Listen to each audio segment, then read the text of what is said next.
Ladies and gentlemen, welcome to Martin Marietta's fourth quarter and full year 2025 earnings conference call. All participants are in a listen-only mode. A question-and-answer session will follow the company's prepared remarks. As a reminder, today's call is being recorded and will be available for replay on the company's website. I will now turn the call over to your host, Ms. Jacqueline Rooker, Martin Marietta's Vice President of Investor Relations. Jacqueline, you may begin. Good morning.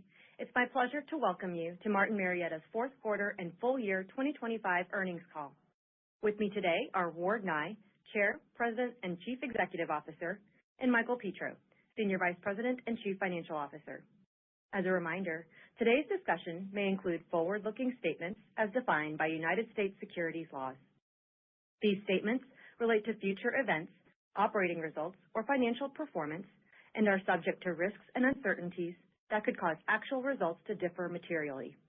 Martin Marietta undertakes no obligation to publicly update or revise any forward-looking statements except as legally required, whether due to new information, future developments, or otherwise. For additional details, please refer to the legal disclaimers contained in today's earnings release and other public filings, which are available on both our own and the Securities and Exchange Commission's websites. Supplemental information is available both during this webcast and in the Investors section of our website. It includes a summary of our financial results and trends, with full year and fourth quarter bridges from continuing operations to consolidated results on slides 5 and 6, respectively. As a reminder, the company's Midlothian cement plant, related cement terminals, and Texas ready-mixed concrete operations are classified as assets held for sale as of December 31st, 2025. Their associated financial results are reported as discontinued operations for all periods presented. Our full year 2026 guidance summary on slide 7 reflects continuing operations unless otherwise noted. Definitions and reconciliations of non-GAAP measures to the most directly comparable GAAP measure are provided in the appendix to the supplemental information in our SEC filings and on our website. Ward Nye will begin today's earnings call with a discussion of our fourth quarter operating performance, 2026 outlook, and supporting market trends. Michael Petro will then review our full year financial results, capital allocation, and 2026 guidance details, after which Ward will provide closing remarks. Please note that all comparisons are to the prior year's corresponding period. A question-and-answer session will follow. Please limit your Q&A participation to one question. I will now turn the call over to Ward. Thank you, Jacqueline. Good morning, and thank you for attending today's teleconference. 2025 was an outstanding year for Martin Marietta, marked by record financial, operational, and safety performance. Our aggregates business delivered record profitability and meaningful margin expansion, while our highly complementary specialties business achieved record revenues and gross profit, highlighting the strength and breadth of our portfolio. We delivered these results even as the private construction environment remained challenging, with single-family housing and non-residential square footage starts still well below their most recent post-COVID peaks. These outcomes underscore the durability of our aggregates-led business model, reinforced by intentional portfolio shaping and our team's disciplined execution. In short, this is our strategic operating analysis and review, or SOAR plan, in action. Thoughtful strategy, rigorous execution led by a high-performing team, and a product portfolio engineered to outperform through macroeconomic cycles. With that context, I'll briefly summarize the principal achievements of SOAR 2025. Over the 5-year period ended December 31, 2025, we delivered 208 basis point price-cost spread, exceeding our 200 basis point SOAR 2025 target, and achieved a compound annual growth rate of more than 13% in aggregates gross profit per ton.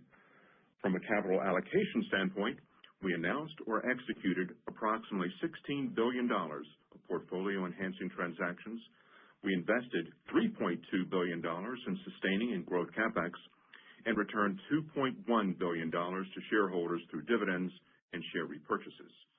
Of vital importance to our investors, over the same time period, we delivered total shareholder returns of 126%, approximately 30 percentage points above the S&P 500 index over the December 31st, 2020 through December 31st, 2025 period. We also paid special attention to maintaining our strong balance sheet. More specifically, we concluded SOAR 2025 period with our leverage ratio within our targeted range of 2 to 2.5 times and strong free cash flow. Accordingly, we began SOAR 2030 in an enviable position with the ability to responsibly invest in our business and the flexibility and desire to make timely and prudent acquisitions.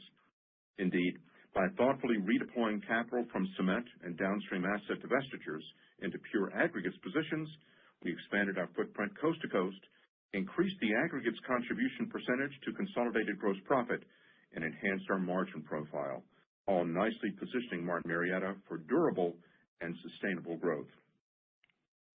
Before discussing our 2025 performance and 2026 outlook, I'll highlight some fourth quarter achievements, beginning with our core aggregates business, which delivered record results across nearly every key metric. Year over year, aggregates revenues increased 8% to $1.2 billion. Gross profit rose 11% to $420 million. Gross profit per ton improved 9% to $8.59, and gross margin expanded 93 basis points to 34%. Our specialties business also delivered record fourth quarter results, driven by solid organic momentum and contributions from Premier Magnesium. Our full year results were a testament to the resilience of our portfolio and the opportunities ahead. Aggregates delivered another year of outstanding performance, delivering records across nearly every financial measure, including gross profit per ton of $8.45, representing a year-over-year increase of 12%. Notably, our specialties business also posted exceptional results, reinforcing the value of this highly complementary segment, achieving record full-year revenues and gross profit. I'm especially pleased to share that our strong financial performance was accompanied by record safety performance in our heritage business as measured by total reportable incidents, reflecting the depth of our world-class safety culture and operational discipline. Looking ahead, our 2026 shipment guidance of 2% growth at the midpoint reflects a balanced macro environment in which we expect sustained infrastructure investment and accelerating momentum in data centers and energy to offset continued softness in private non-residential and residential construction. In line with these assumptions, we're guiding to 2026 consolidated adjusted EBITDA of approximately $2.49 billion, inclusive of contributions from discontinued operations. Upon closing of the previously announced asset exchange with Quikrete, we'll provide updated adjusted EBITDA guidance for 2026. With that outlook, we'll now turn to the end markets shaping these expectations. Infrastructure demand remains solid, driven by the Bipartisan Infrastructure Investment and Jobs Act, or IIJA, and robust DOT budgets in Martin Marietta states, underpinning a multi-year pipeline of projects. As of November 30th, 2025, the American Road and Transportation Builders Association, or ARTBA, reports that 71% of IIJA highway and bridge funds have been obligated. However, only 48% has been dispersed. The gap between obligations and disbursements reflects significant remaining reimbursements and an extended construction runway beyond this year, with IIJA reimbursements expected to peak in 2026.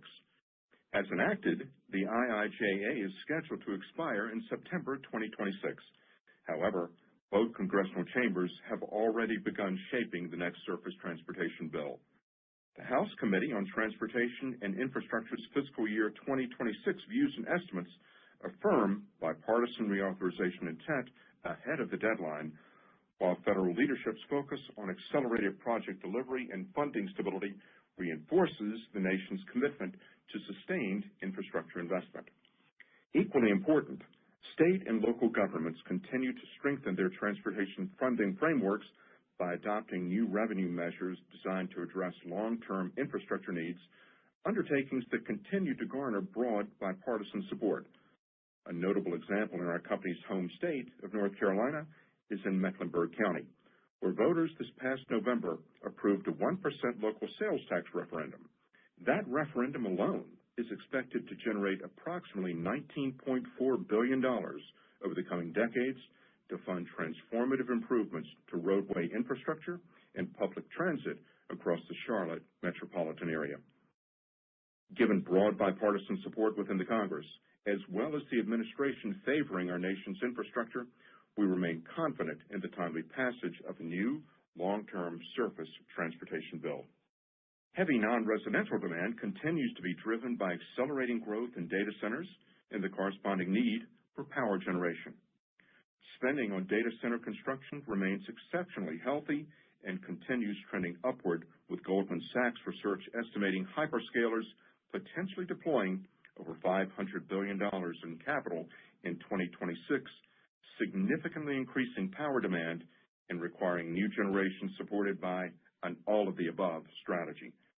Whether the solution is natural gas, onshore wind, grid-scale storage, or nuclear, nearly all pathways require the essential aggregates we provide, positioning Martin Marietta at the center of this long-term power generation growth opportunity. In addition, we see meaningful acceleration in Gulf liquefied natural gas, or LNG, development, driven by strong export fundamentals and advancing project pipelines. As momentum builds in 2026, Martin Marietta's unmatched rail distribution network positions us to supply these large-scale projects with efficiency and reliability. Turning to residential construction, affordability remains the primary near-term constraint. There's no question regarding the need for more housing as demand continues to outpace supply, particularly in key Martin Marietta states. Freddie Mac estimates the U.S. requires approximately 4 million additional homes just to restore balance, underscoring a multi-year need for increased new single-family construction. Given our purpose-built business footprint in many of the nation's most dynamic and fastest-growing regions, we're well-positioned to capture a disproportionate share of the housing recovery and light non-residential construction that will follow. Moreover, the President's recent nomination of Kevin Warsh to succeed Jay Powell as chair of the Federal Reserve is likely to be a positive development for a lowering of interest rates. I'll now turn the call over to Michael Petro to discuss our full-year financial results, capital allocation, and our 2026 guidance. Michael? Thank you, Ward, and good morning, everyone. Starting first with the full-year 2025 results. The continuing operations building materials business posted revenues of $5.7 billion, a 7% increase, and generated gross profit of $1.8 billion, an increase of 13% year over year. Gross margin expanded 173 basis points to 31%, driven by strong aggregates performance that more than offset softness in our downstream businesses. As Ward noted, our core aggregates business delivered record performance in 2025. Revenues increased 11% to $5 billion, driven by 6.9% pricing growth and volume growth of 3.8%. Gross profit increased 16% to $1.7 billion, and gross margin expanded 143 basis points to 34%. As strong pricing and shipment growth more than offset higher freight, depreciation, and general inflationary impacts, resulting in a price-cost spread of 239 basis points. Other building materials revenues decreased 8% to $992 million, and gross profit decreased 18% to $98 million, primarily driven by the Minnesota asphalt business and the impact of the April 2025 California paving divestiture. Our specialties business delivered all-time records for revenues and gross profit of $441 million and $137 million, respectively. These outstanding results reflect strong organic performance driven by pricing growth, increased shipments across all product lines, effective cost management, and 5 months of contributions from Premier Magnesia following its July 25th closing. Full-year cash flow from operations increased 22% to a record of $1.8 billion, which we appropriately allocated across our long-standing priorities of targeted M&A, organic investments, and returning cash to shareholders. Consistent with that framework, in 2025, we deployed $812 million on business and land acquisitions, reinvested $680 million into our plants and equipment, and returned $647 million to shareholders, representing a total cash yield of approximately 1.7%. As a result, we ended the year with a consolidated net debt to adjusted EBITDA ratio of 2.3 times and total liquidity of $1.2 billion, providing meaningful capacity to execute our M&A-first growth strategy. Turning now to 2026 guidance. For aggregates, we expect low double-digit gross profit growth at the midpoint, supported by low single-digit shipment growth, mid-single-digit pricing improvement, and cost per ton generally in line with inflation. Importantly, we are comprehensively reviewing our quarry and terminal networks to better align production with prevailing demand that remains approximately 14% below 2022 levels. While we expect these efforts to provide meaningful rationalization opportunities and operational efficiencies, our guidance reflects only the benefits from the pilot regions actions that were realized in 2025's fourth quarter and that will flow through the balance of 2026. Turning now to other product lines, we expect high teens gross profit growth in specialties, inclusive of acquisition contributions, while gross profit from other building materials is expected to remain relatively flat. Taken together, these assumptions support our midpoint expectations of high single-digit growth in both revenues and adjusted EBITDA from continuing operations. As Ward noted, upon closing the asset exchange with Quikrete, we will provide updated 2026 guidance reflecting the difference between the $250 million of adjusted EBITDA from discontinued operations and the expected adjusted EBITDA contribution from the acquired assets.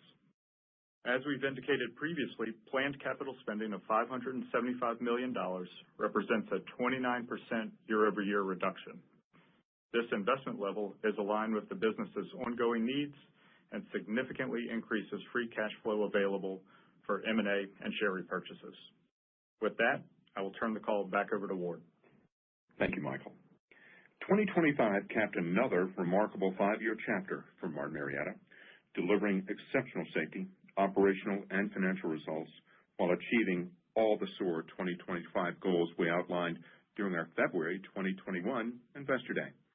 We took decisive steps to streamline the portfolio, enhancing strategic focus on our core aggregates platform, strengthened by a differentiated specialties business.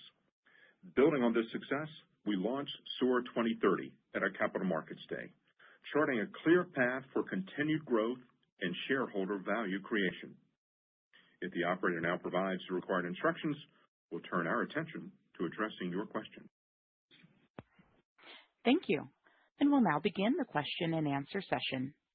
If you have dialed in and would like to ask a question, please press star 1 on your telephone keypad to raise your hand and join the queue. If you would like to withdraw your question, simply press star 1 a second time. If you're called upon to ask your question and are listening via speakerphone on your device, please pick up your handset and ensure that your phone is not on mute when asking your question. To be able to take as many questions as possible, we ask that you please limit yourself to 1 question. Again, it is star 1 if you would like to join the queue. And our first question comes from the line of Kathryn Thompson with Thompson Research Group. Your line is open. Good morning, and thank you for taking my question today. For you guys, I had just a broad policy question that's a 2-part. The first is obvious on IIJA. It expires at the end of September. And having recently spoken with TxDOT, we understand that they've modeled in multiple different scenarios addressing the new highway bill, from funding increases to funding declines. The first part of my question is, can you share your latest intelligence on where Congress is on the new highway bill and what funding levels are most likely? And the second part is, how critical is federal funding now with states and local municipalities? You have markets like Charlotte County, Mecklenburg County, just passed significant incremental funding over the past several years. Is the highway bill as important as it used to be for state DOTs and for Martin Marietta? Thanks very much. Kathryn, good morning. It's nice to hear your voice, and thanks for the question. So I would say several things. One, the highway bill continues to be important. It doesn't have the same overarching importance that it did, let's call it 15 or 20 years ago, because as you said, municipalities and states have clearly picked up their game, and I think they intend to continue doing that. That said, recognizing it is important, I would say several things. One, if we're looking at the bill structure today, I would say both the House and the Senate are intent on pursuing a 5-year reauthorization of highway public transportation programs. Number two, I think they're both pretty committed to not having some of the broader components that were in the last bill structure. And what I mean by that, Catherine, is in a $1.2 trillion bill, $350 billion went to highways, bridges, roads, and streets. I think we can anticipate a larger portion of that is going to highways, bridges, roads, and streets this time. From my understanding, and I've spoken to members of the Senate committee and the House committee, they're targeting spring for a release of the text, and what that means is I think that schedule gives us ample time to complete the action by September 30th. So at this point, at least from what I'm hearing, all the discussion is relative to an on-time, multi-year reauthorization. I think one thing that's worth noting is even if they didn't get it done exactly on September 30th, we can look at the past practices, and what that makes it clear is that we're either going to get a multi-year highway bill or an interim measure, and even the interim measure would have to continue funding at the record that I think is modestly over $72 billion for right now. So I think that would be hugely attractive. But again, everything that I'm seeing is it's going to be on time. And at least what I've been told is, and I'm quoting, I won't be disappointed in what I see come out of that. So I'm going to take them at their word on that. Now, to your point, though, on what's going on at the local level, I did call out in my comments what had happened, as you noted, in Mecklenburg County, of which Charlotte is the county seat. That's North Carolina's largest city. It's the largest city between Washington, D.C. and Atlanta. And what that meant, Catherine, is they put $19 billion out there over a couple of decades so they can continue to grow their infrastructure needs in and around Charlotte, because Charlotte has the high-class problem that Raleigh-Durham has, and that Atlanta has, and that Dallas-Fort Worth has, and that Denver has, and that Tampa has, and that so many Marietta markets do, and that is population inflows are so significant. And states have to pick up their game, which they've done. Municipalities have to pick up their game, which they've done. And notably, when those ballot measures are put out there, they pass in the high 80% of the time. So again, I think that underscores why at the national level we see this getting done on time, because it does have broad bipartisan support. So thank you for the question, Catherine. I hope that helped. It does. Thanks very much. We'll hop back in the queue. And our next question comes from the line of Adam Thalhimer with Thompson Davis Company. Your line is open. Hey, good morning, guys. Hey, Adam. Ward, can you provide some clarification on the guidance? What's in and what's out? I'm specifically curious about Minnesota, the acquisition there. And then finally, should we assume a slow start to the year given challenging weather? Adam, thanks for the question. I'll do my best to clarify things. I hope it's out there, but I know it's a lot to read.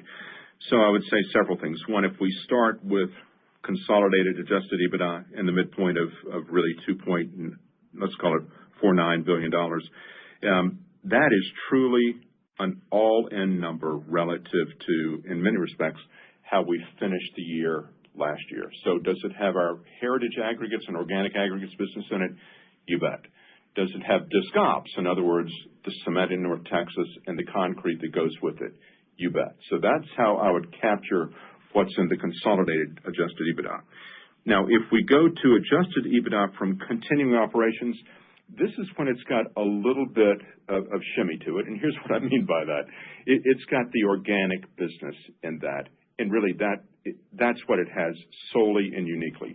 So take out cement, take out the ready mix that goes with cement, and frankly, take out the Minnesota. So I think that comes back and answers your question. Part of what we intend to do when we close Quikrete is come back and reset the table. And the resetting of the table will have the Quikrete assets in it. It It will also have the Minnesota business in it, and then we will give you a nice, clean picture of what we believe the balance of 2026 will look like. But again, I hope that answers your question directly, Adam.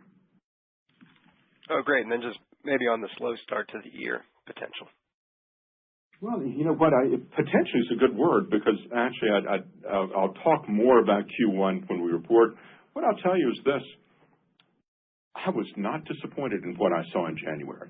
And it would have been easy looking from the outside in and seeing a lot of cold weather and seeing places like Texas having a deep freeze and the Southeast having a deep freeze and thinking, boy, that's got to be a slow start.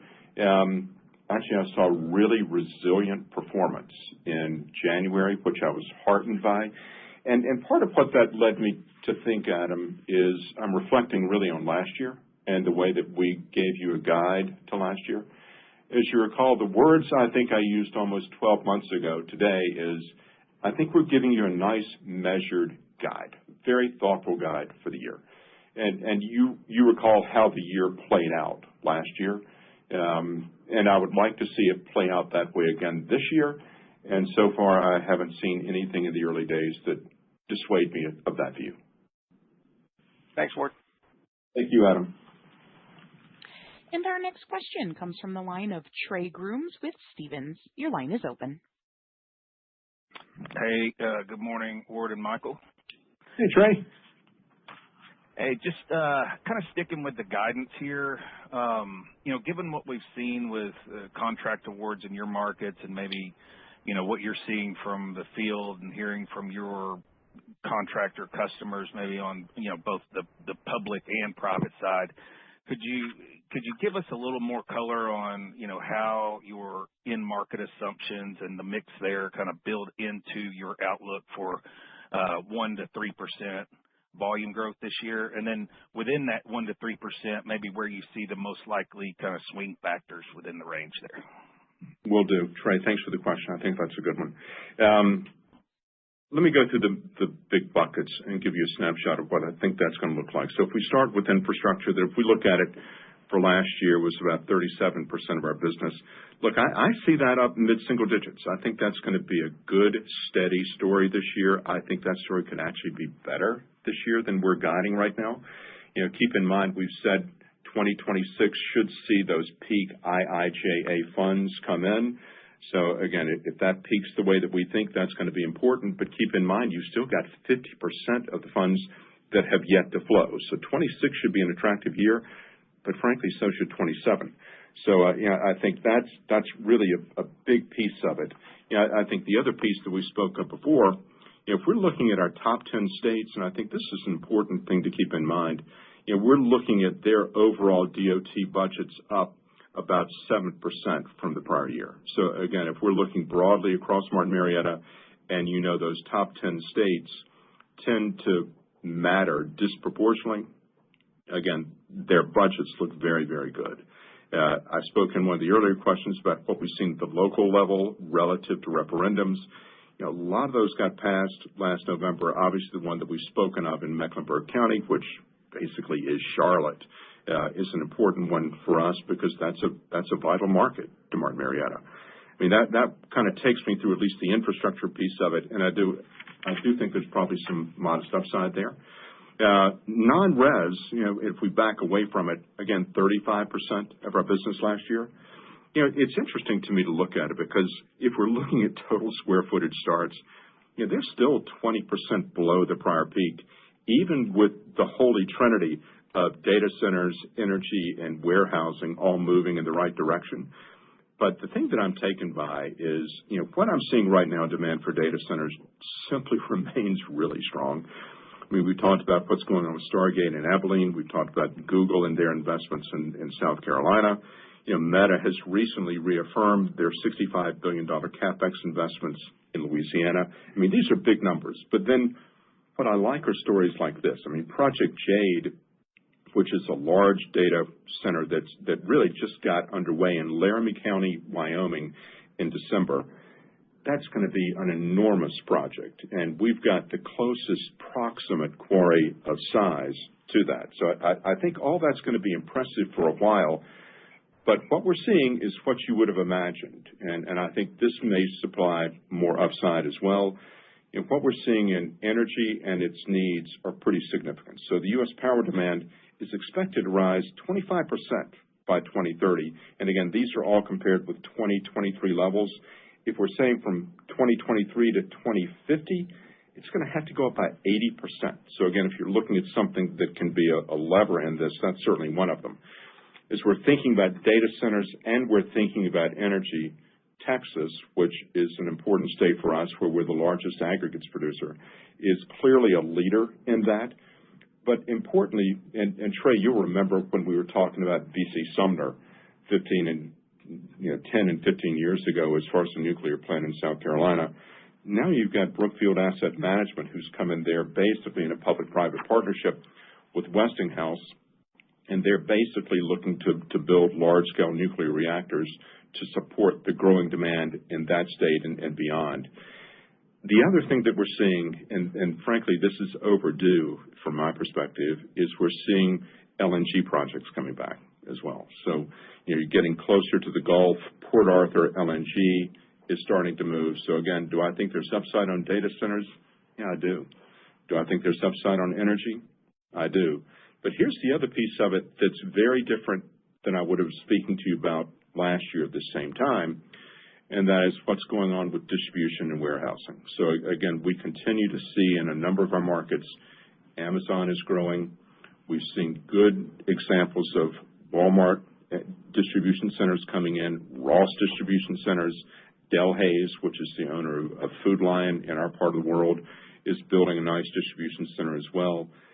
And we're seeing big pharma making nice moves. I mean, Novo Nordisk, J&J, Eli Lilly.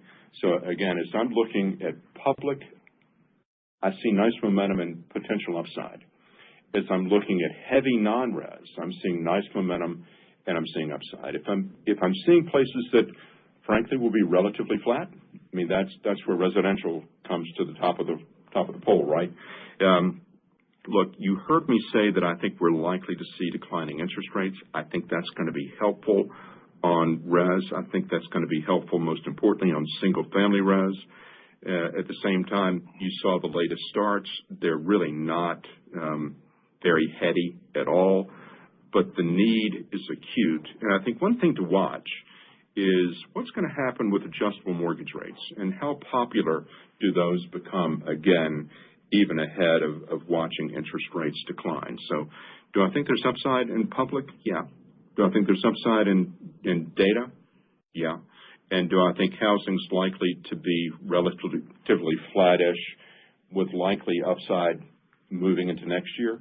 Yeah, I do. And I think as we think longer term, when you see that last turn really come to res, I think that really puts some accelerant to pricing as well. So Trey, I tried to take you through the three big end uses and try to give you the ups and downs and some of the whys.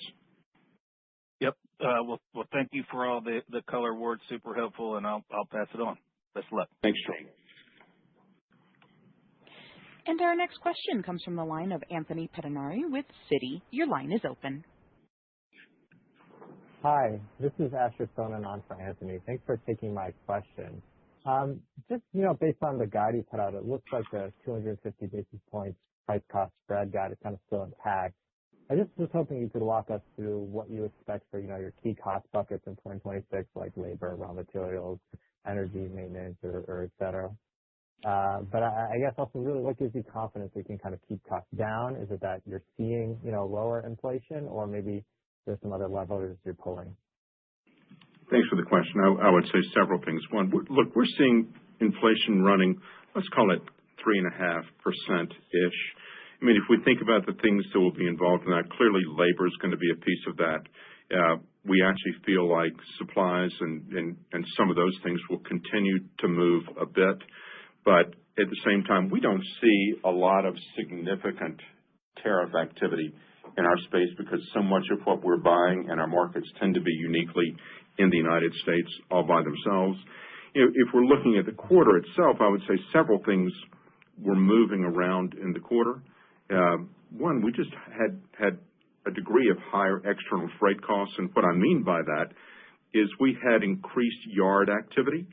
And so if we're just looking at the transfer activity to yard locations themselves, that actually took up costs in ways that in many respects are more optical than real. And the other issues that we had in the quarter all by itself, we did have, as we're going out to California and some parts in the West and restructuring some of our business, we had some one-time inventory write-offs that will not recur. And so if we're looking at the overall cost environment, I think it's actually in a pretty good place. That said, as Michael commented in his remarks, we want to make sure that we're looking at all of our divisions and all of our districts through a really clear-eyed fashion to make sure that we're lining up costs with what the market demands are today. So keep in mind, since 2022, volumes have been flattish to certainly not up in any notable way since 2022. He mentioned that we had a pilot project that we had gone through one division late last year. The results of that were really very significant and helpful, and we're looking at that more broadly across the portfolio. So again, I hope that answered your question. Thanks. I'll turn it over. And our next question comes from the line of Philip Ng with Jefferies. Your line is open. Hey guys, it's Jesse on for Phil. Just on the specialty side, it looks like obviously Premier's having a bit of a mixed impact. Can you just talk about some of the initiatives you can kind of do to get the profitability back to kind of legacy levels there and kind of a timeline associated with that? Thanks. Yeah, no, what I would say on Premier or just specialties as a whole, Premier is a margin dilutive acquisition to the specialties organic business. But what you're seeing in the guide for next year, the $160 million of gross profit, that's the organic business that has run so well and so hard over the last 3 years. Again, we're taking a measured guide there. We're assuming that consolidates a bit. So a lot of the contribution and gross profit growth coming into the specialties segment is coming from the 7 months of contribution from the Premier acquisition that wasn't in 2025. And just in terms of cadence on specialties, there's really not a whole lot of seasonality in that business, so you can assume each quarter is roughly the same split for that $160 million of gross profit. But I think that margin level that's implied is a consistent margin level now for a full year with the pro forma business, including Premier. Great, thanks. I'll turn it over. And our next question comes from the line of Angel Castillo with Morgan Stanley. Your line is open. Hi, good morning, and thanks for taking my question. Just wanted to ask, I guess, a two-part question. First, could you just comment on the kind of, quote to order conversion rates and how that has been evolving? As we think about fourth quarter and really in the first couple of months here of the year, whether you're seeing any shifts of, projects or the quoting to conversion to order improving in any material way. And then, Ward, you gave very good, helpful color across all the kind of key end markets and the pockets where we might be seeing some potential for improvement. So I was just curious, could you size how much data centers is of your backlog or your orders today?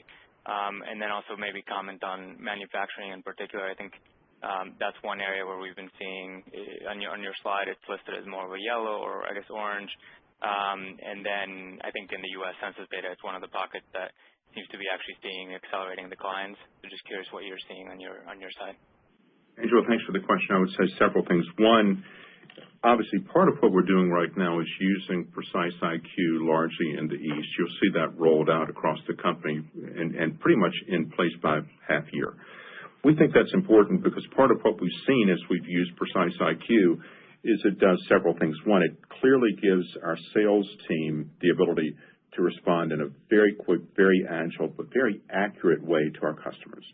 The other thing that we've seen is our win rate utilizing that has amped up pretty nicely. So I think answering your question directly, is the quoting and the yield looking attractive from where we sit right now? Yes. And do I think it's going to be more attractive as Precise IQ rolls out across the enterprise? I think you get a double yes on that. as we go to data centers and look at that tonnage, that tonnage is right now, frankly, a few million tons a year. And we're talking about a business that's going to be, at least if we're going on last year's numbers, let's call it close to 200 million, obviously notably larger than that when we come back with Quick Creek. That said, it's growing at a very fast rate. So it's growing at a multi-double-digit rate right now, and we anticipate that that's likely to persist.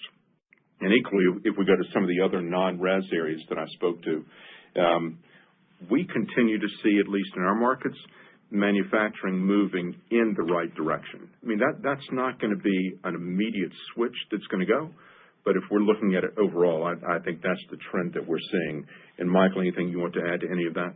Yeah, I think just to give you some color on Q4,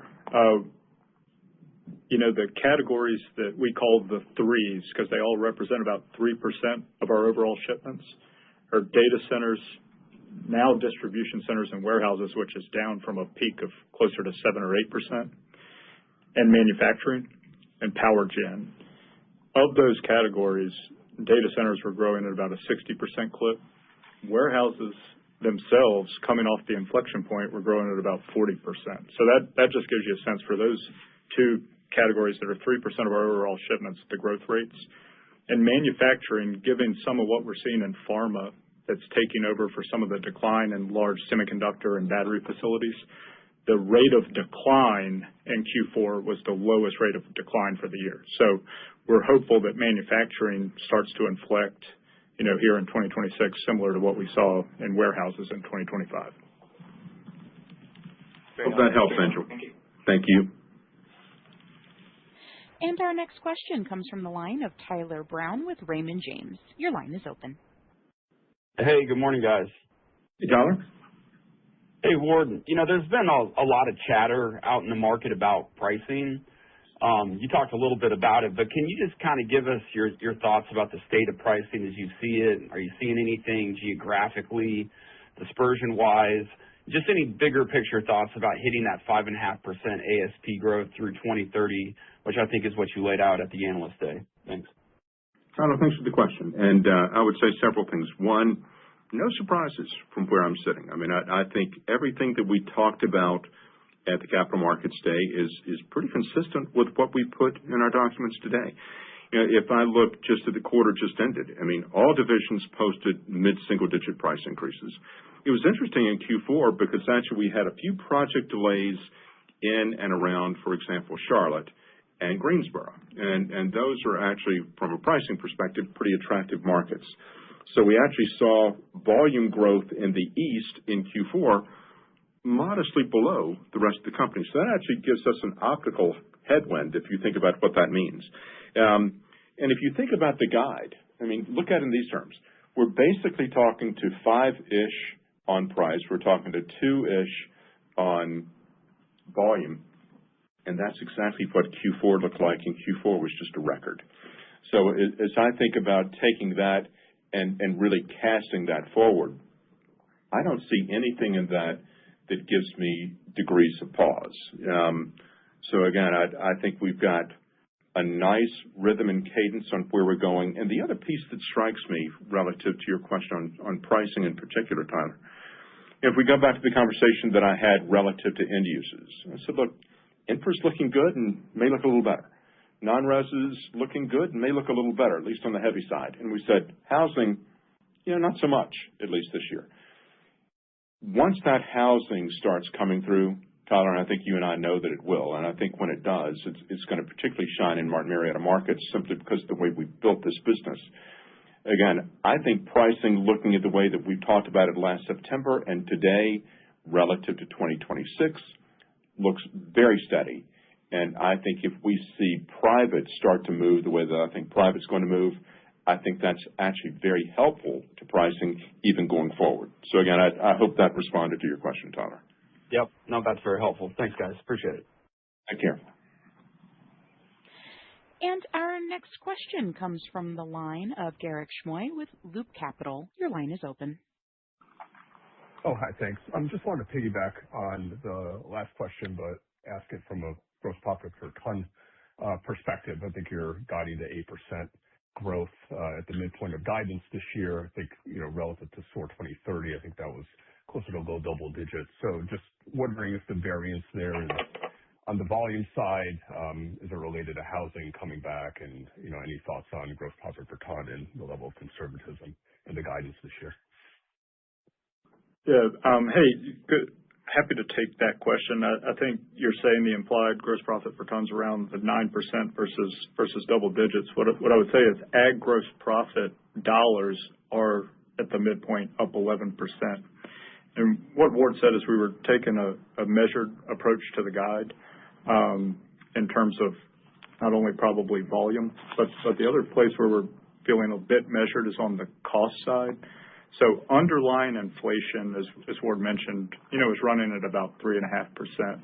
Our implied COGS per ton guide is 3%, but that's only given about 50 bips of operating leverage to the 2% volume.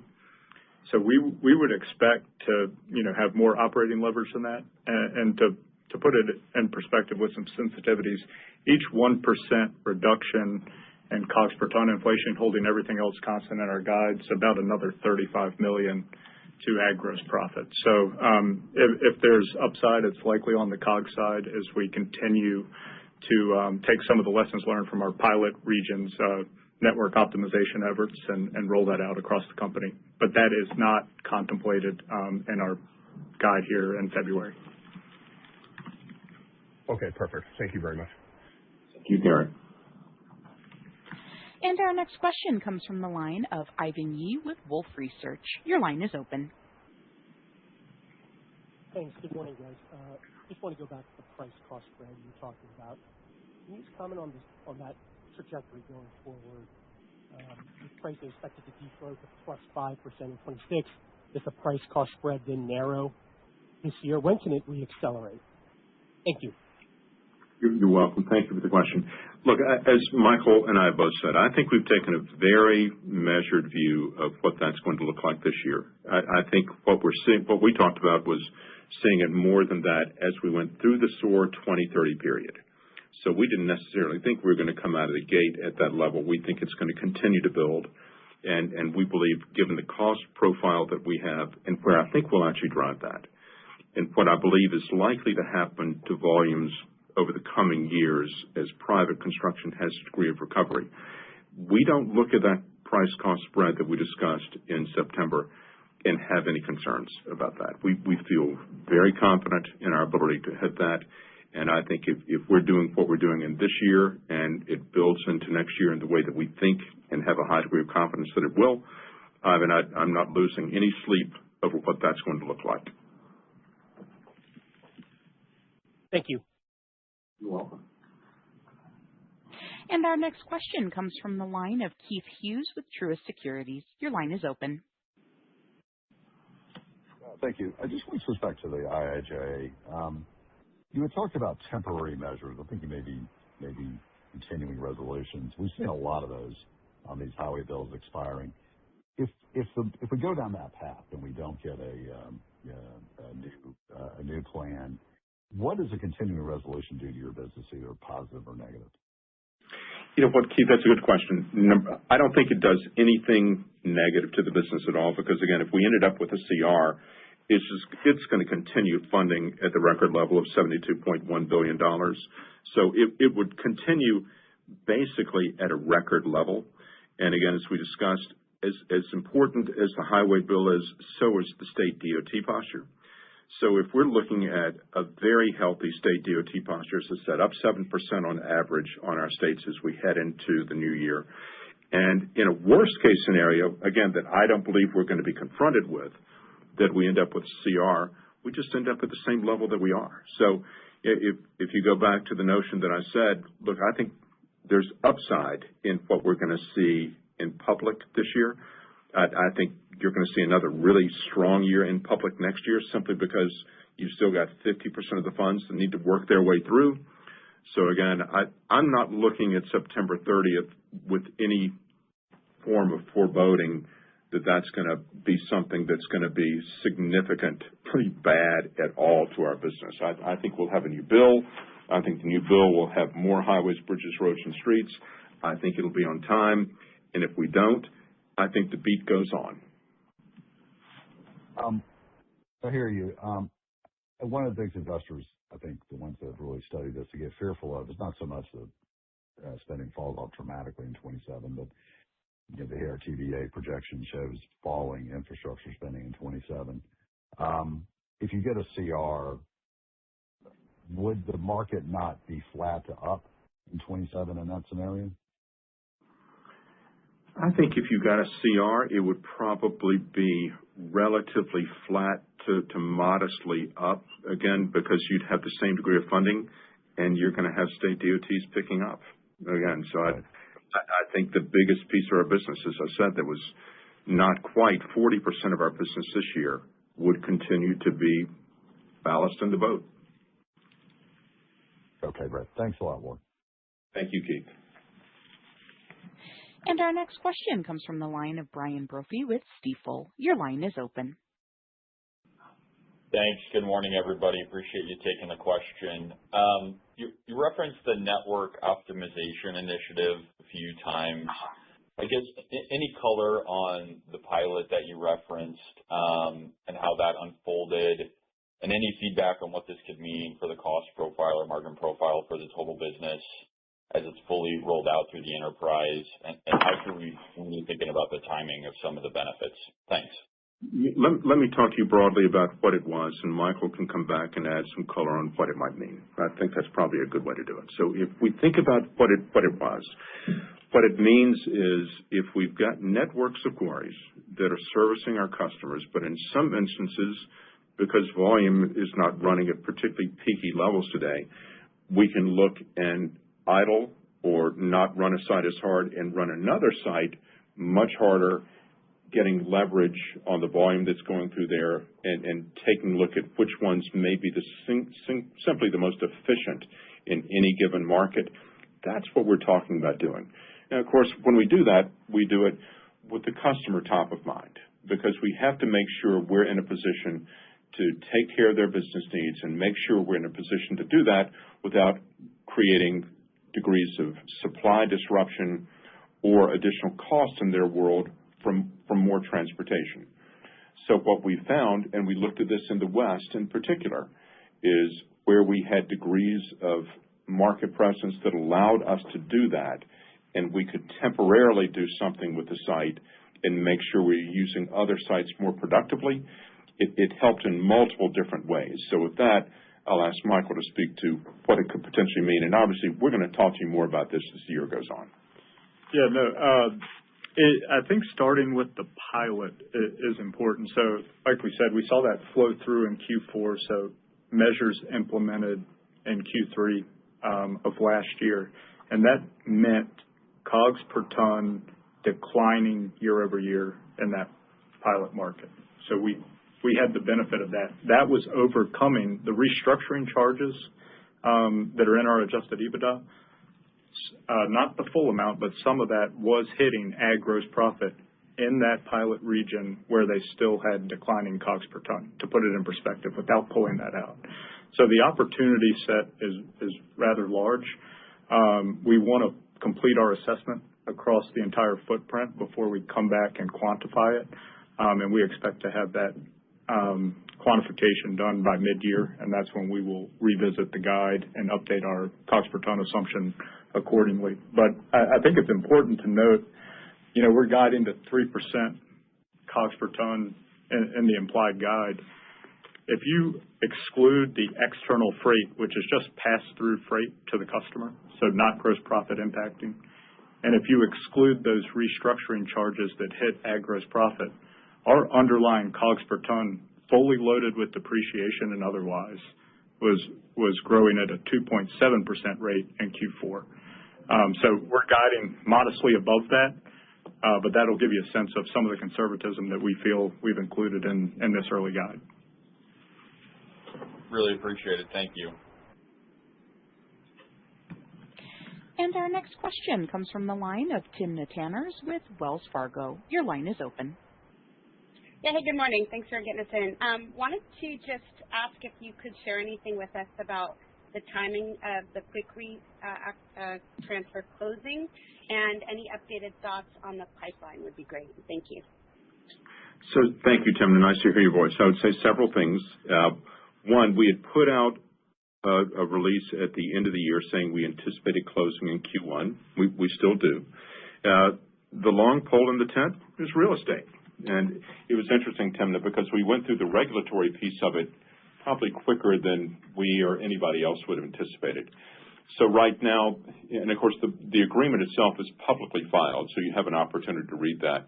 And what you'll see in the agreement is there are a series of closing conditions, and many of them evolve around the real estate. Because if you think about what a big 1031 exchange is, to get the tax-deferred treatment, you're having to line up assets. And, of course, on the Quick Read side and on our side, there are certain sites that would simply be more material than others. So we're going through the process of land use and surveying and getting title insurance. And that simply takes some time. But, again, our anticipation continues to be that we will get that closed here in the first quarter.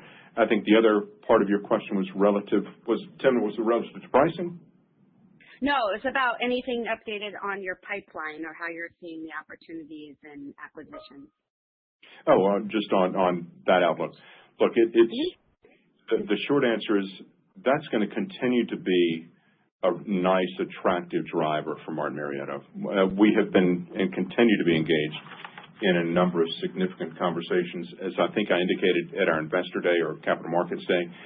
People should expect us to be in the world of doing about $1 billion worth of transactions a year, and that's never going to be linear, Timna. So, look, is it going to be $1 billion one year? Yeah. Could it be $4 billion the next? The answer is it could be, depending opportunistically on what comes along. But the pipeline continues to be very attractive, and it's obviously something that I think we're good at, and we've added a lot of value with, and we'll continue to pursue. Thank you. Thank you. And our next question comes from the line of Michael Dudas with Vertical Research. Your line is open. Good morning, gentlemen. Jacqueline. Hey, Mike. Yeah, hey, Ward, you've given great insight on the outlook for the business and the industry, but is it a macro? Is it regulatory? Is there sentiment concerns? Because there are some people who are thinking the macro is not as bright as others. What's the thing? One or two things that you are concerned about that would maybe impact how the year flows out? Anything top of mind or anything specific? Mike, thanks for the question. Look, I tell you what, if you could put me on mute, that would help. I'm hearing an echo. Look, I think of the year through several different lenses. One, I think of it through end uses, which we've spoken through. And again, I think we've taken a really measured view on the end uses. I look at it through the lens of commercial. And again, I think commercially where this business is performing is right in line with what we had indicated at the Capital Markets Day. I look at it through the lens of cost and through the lens of inflation. And as Michael just took you through, when we really go through and look at it from a granular basis and look at Q4, how that performed, and what we think can happen actually with that as we go through degrees of really looking at where we're operating, why. I don't see anything on the cost side that causes me concern. Regulatorily, I think actually the nation and the industry is in one of the better places that I've seen in my career, so I don't see something there that causes me any concern. Look, I know there's a lot out there that people look at from a macro perspective that they can become cautious about. The thing that I'm taken by is this is a business even in the worst of times, and we're not in the worst of times. I don't anticipate them. We've always been profitable. We've never cut or suspended a dividend, and we're in a place that we're producing and selling this past year about 200 million tons of stone, and that's about where we were in 2005 and 2006, except we've added, let's call it 55 million tons of business. So what we have ahead of us from a capacity perspective is impressive, and what we're doing with free cash flow right now is impressive. And I think if we're doing that in a relatively muted volume environment, what that tells me is if we're right on what's coming ahead of us, it can be really impressive. So I'm not seeing a lot right now that's causing me any degree of angst. And our next question comes from the line of David MacGregor with Longbow Research. Your line is open. Yeah, good morning, everyone, and thanks for squeezing me in. Ward, I just wanted to ask you about your value over volume strategy, and just I guess the extent to which that may be put to a test this year. There's been a lot of weakness downstream ready-mix business. It's a pretty difficult business these days, and I'm just wondering about the risk of price pressure from below, just due to weak profitability in that segment of your market and consolidation amongst those players, and just how that could potentially manifest into your business. Yeah, thanks for the question, David. Look, the way it's working right now, if you think about it, asphalt and most of those businesses are getting January 1 price increases. Degrees of concrete businesses are getting January 1 price increases, and some of them are getting April 1 increases. So if you think about what that means, it's pretty similar to last year.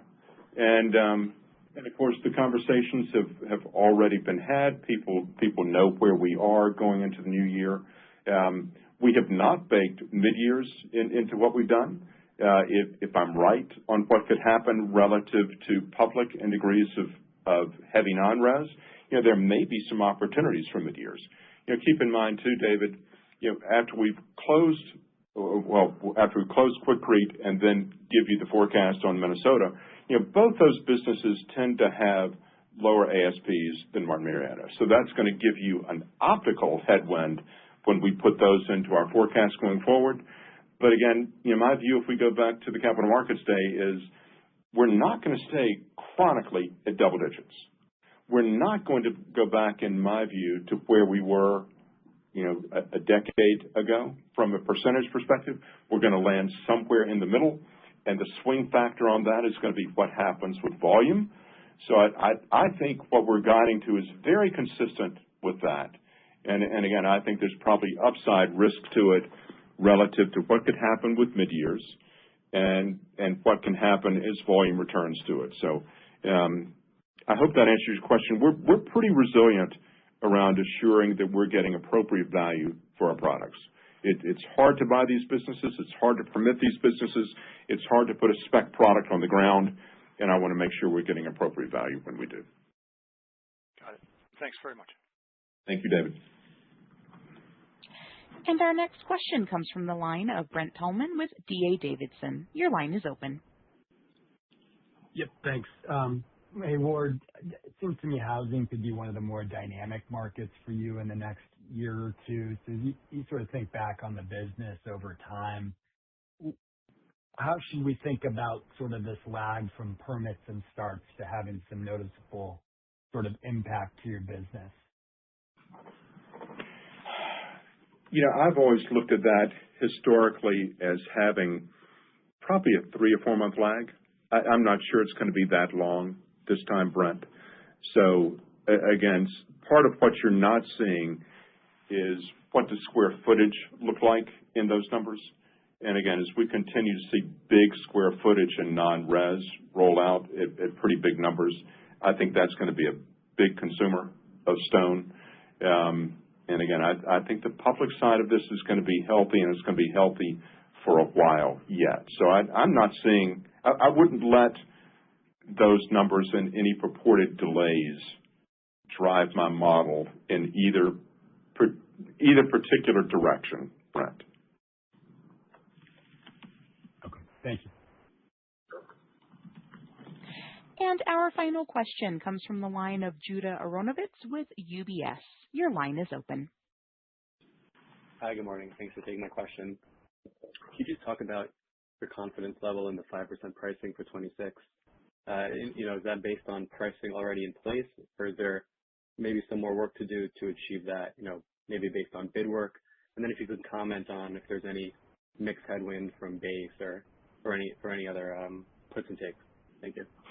Thank you for the question. That's largely for what's in place. I mean, we've had the conversations with our customers that started last year. So I think we've got a pretty good feel for what that is. As I indicated before, this is more of an optical issue than a real issue, but obviously if we do M&A and they come in at a lower average selling price than our heritage selling price, that can cause an optical issue. The other thing that you just never have a sense for, and it's almost quarter by quarter issue, and you saw it in Q4. I indicated that the East region in Q4 actually, because of what had happened with a couple of project delays and weather, actually saw less tonnage go in Q4 than our other divisions, and that obviously gave us a mix headwind from a geographic mix perspective. It's certainly possible that we could continue having degrees of a mixed headwind as well, because if you're thinking about some of these big data centers and the fact that they're going to need oftentimes an enormous amount of base stone as they're going in and building facilities, base is going to go out typically, and let's call it a 30% ASP lower than clean stone. Now, the nice thing is when you put down base stone, at some point you're going to put clean stone on top of it. So it's nothing that's dislocating in any respect. And I think it's going to be incumbent on us to make sure we're talking with you very carefully each quarter about what geographic mix looks like and what product mix looks like, because if you don't understand those two stories, and they are two different ones, it does not give you an accurate view of how well the business is performing in all instances. So, yes, we believe the pricing is there. We think there can always be some mix issues, but we think that's more optical than real.